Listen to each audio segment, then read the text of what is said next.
देख रहे हैं हेडलाइंस 24 खबरों की हकीकत में आपके साथ शाहना खान।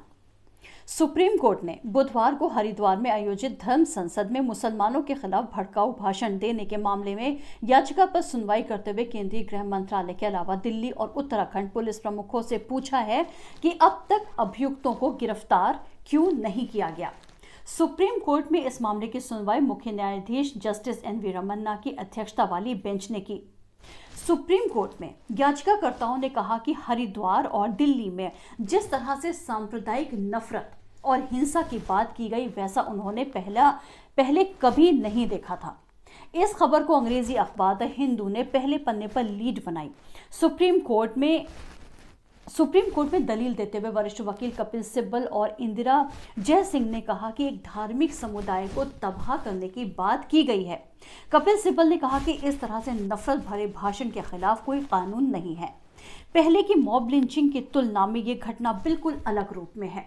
आने वाले दिनों में और भी धर्म संसद आयोजित होंगे। अगली धर्म संसद 23 जनवरी को उत्तर प्रदेश के अलीगढ़ में है।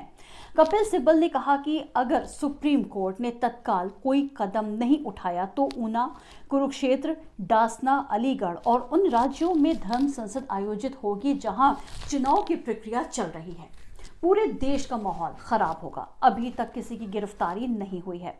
कपिल सिब्बल ने कहा कि आगामी 23 जनवरी को अलीगढ़ में आयोजित होने वाली धर्म संसद को देखते हुए अदालत इस मामले की अगली सुनवाई जल्द करे। सिब्बल ने अगले सोमवार को ही इसकी सुनवाई करने का अनुरोध किया है।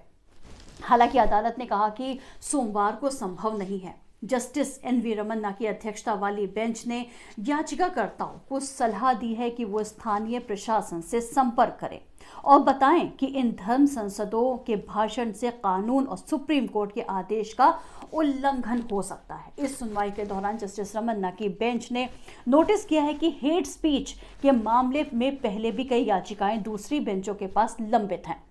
सुप्रीम कोर्ट ने कहा कि इस केस को भी दूसरी बेंच के सामने पहले वाली याचिकाओं के साथ जोड़ा जाए। हालांकि मुख्य न्यायाधीश ने कहा कि हरिद्वार धर्म संसद को 10 दिन बाद या तो अलग से या पहले के मामलों के साथ सुनवाई के लिए लिस्ट किया जाएगा।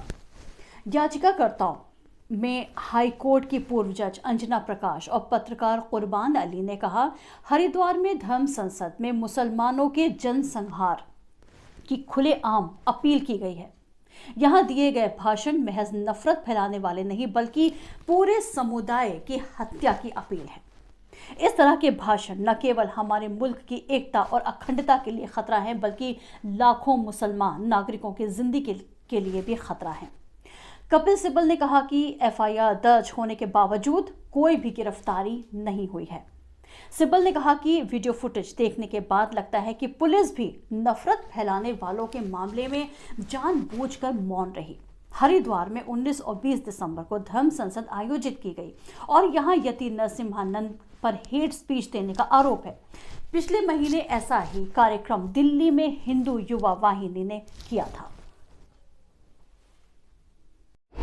अगर आपको हमारा चैनल पसंद है तो इसे लाइक और शेयर जरूर करें और कमेंट्स बॉक्स में कमेंट्स भी करें। और हाँ, हमारे चैनल को सब्सक्राइब करना बिल्कुल भी ना भूलें ताकि हम आपको रखें देश और दुनिया की ताज़ा तरीन खबरों के साथ बाखबर। तो देखते रहिए हेडलाइंस 24 सच के साथ।